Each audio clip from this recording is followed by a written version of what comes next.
for one to unravel of Uhuru's support to the Azimio Brigade, then he or she must be able to consider it on a political context, on a political landscape, and its potential long-term implications. And that is exactly why people like Professor Mutahi Ngunyi came out openly to highlight of Uhuru's suboptimal actions towards the 2022 general election. Remember, Uhuru's selective support to the Azimio Brigade raised more eyebrows towards the last general election in the context that it could be pointing out to a carefully orchestrated plan of which was directly to compromise Azimio's electoral prospects. And in simple terms, I can simply say that the former president, Uhuru Muigai Kenyatta, played a reverse psychology game simply because Uhuru never campaigned in the current president, William Samoei Ruto's stronghold, but instead, he just did outdoor campaigns in Raila's stronghold, of which, as from where I sit, they made zero impact to the Azimio side. Essentially, Saitabao Olekanchori, Azimio's former chief agent at the Bomas of Kenya, whereby this had been the national tallying center, in his book, he was very categorical to state that he never understood the former ICT CS, John Musheru, if he was driven by sheer incompetence or it was all along plain sabotage.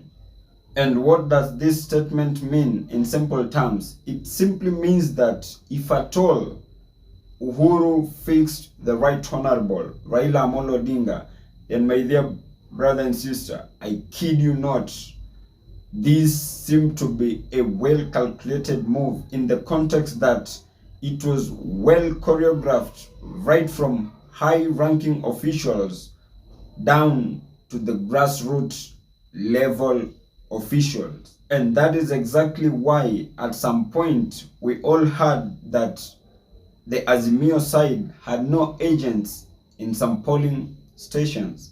However, up to date, I've never come to terms with how the Right Honorable Raila Amolo Odinga entrusted the former president Uhuru Muigai Kenyatta.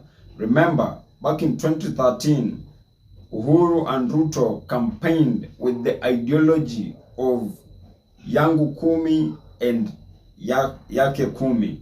So in this 2022 general election, Uhuru being the chess master, who knows, maybe he exiting the stage, this was the right time for he to manifest an idea that they had campaigned for the last 10 to 15 years ago. Politics, just like a puzzle, requires very, very careful assembly. And one thing I live to blame the Right Honorable Raila Amolo Odinga on this is that he never carefully selected who to be within his circumference. And a good example is the former president Uhuru Muigai Kenyatta. Remember, immediately after President Ruto being declared the president-elect, in his first day in office, there is a job that he gave it to the former president Uhuru Muigai Kenyatta to be the main peacemaker to DRC.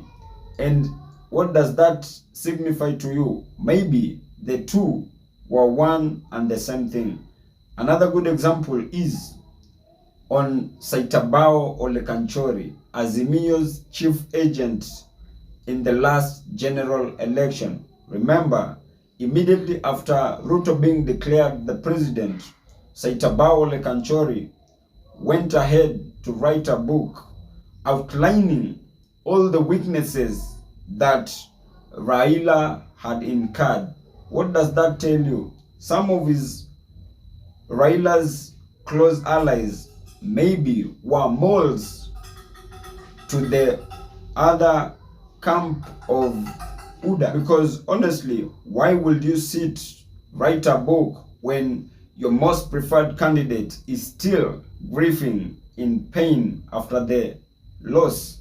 So for me, I still put Uhuru's legacy under scrutiny following these allegations of betrayal and manipulation. Remember, I also put him under a political imbalance following these allegations that maybe was he a true leader or a political opportunist.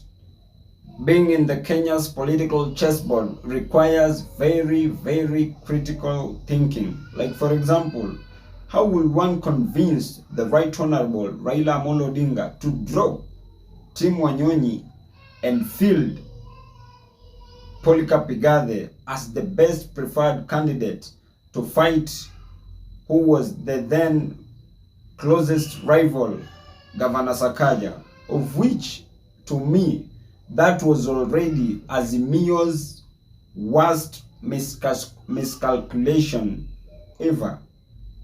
And with all these factors at hand, I can authoritatively say that Uhuru's moves were not synchronized with Azimio's objectives, but rather they were just strategic deviations at play.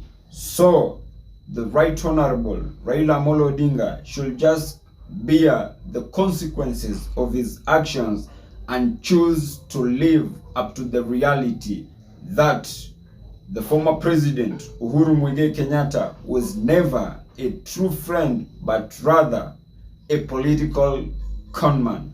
And as I come to the penultimate part of this video, in case if you're watching me for the very first time, kindly just consider hitting on the subscribe button. If you have been watching my videos and you have not subscribed, kindly just consider hitting on the subscribe button. And more so, if you're watching me from a different platform, either Telegram, TikTok, or Facebook, kindly just head on over to YouTube, search for Sultan Sud. I'll be the first right person to pop up. If matters socio-economic and political matters are your great areas of great concern, kindly just consider hitting on the subscribe button, and by so doing, you'll simply be supporting my content. Thank you, and may God bless you.